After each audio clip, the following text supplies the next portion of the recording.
I was in Buenos Aires making a documentary called Are Disappeared, about people I knew who were kidnapped, tortured, and then killed during a right-wing military dictatorship 30 years ago. Every year, on the anniversary of the coup, thousands of people march along with the relatives and friends of the disappeared. Their presence is a reminder that the search for truth and justice must continue. But there are many in Argentina who want to forget the past, thinking that we must move on. But in order to heal, I think my country needs to more fully embrace the memory of the disappeared. They are our disappeared. Like in Germany after the Holocaust, children in Argentina need to grow up conscious of this dark chapter. This memorial ceremony was held at a school where my disappeared colleague, Jorge Chinetti, used to work. Estamos aquí para que las nuevas generaciones conozcan el pasado, no para quedarse en él, sino para vivir la democracia presente y caminar hacia el futuro, con memoria, verdad y justicia. Today, families still place remembrance ads in the newspaper to honor a disappeared relative.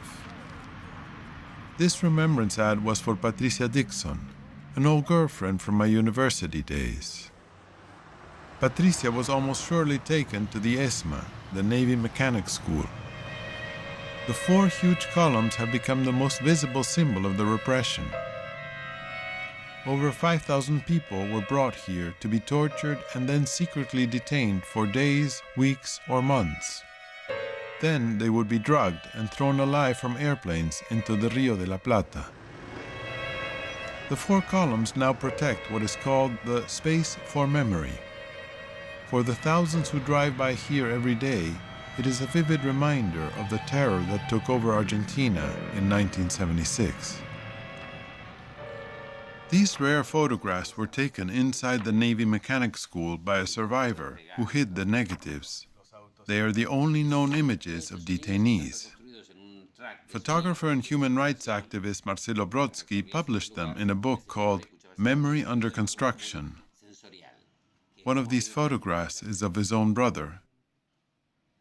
Dentro de la representación he trabajado con la obra de muchos artistas, 65, son artistas de distintas generaciones que trabajan de alguna manera afectados por el mismo hecho, aportan un punto de vista diferente, original. Many of the works of art in the book were exhibited on the 30th anniversary of the coup. One gruesome reminder was this dismembered Ford Falcon, the emblematic car used to cart away suspects in the middle of the night. The coffee cup is Navy issue, morbidly transformed. The caption under this image of the Rio de la Plata, created by Marcelo Brodsky, reads, "They threw them into the river. It became their non-existent tomb." But art exhibits close. Public memorials remain. A memory park is slowly being built overlooking the river where so many disappeared. But the park's location is out of the way, easy to avoid. Funding is uncertain, subject to political vagaries. And more recently, a stone wall was built with all the names engraved. The most striking sculpture in the park is in memory of 3 of Rafa Belaustegui's children, all of whom were taken along with their spouses. I visited it with Rafa and with his grandson Antonio, whose father is represented by one of the figures. A mí esta obra de entrada me impactó mucho, ¿no? Bueno, sabía que era la representación de mis hijos. Que son como unos cuerpos, pero al mismo tiempo están vacíos. Claro. Eso transmite la idea de desaparición, desde ya. Claro. Queda el perfil nomás.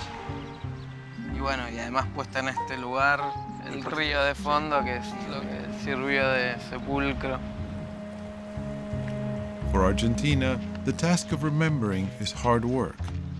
But the thousands of disappeared souls deserve no less. Each demonstration, each work of art, each poem or film is another pebble thrown into the water that reminds the country of what our disappeared stood for.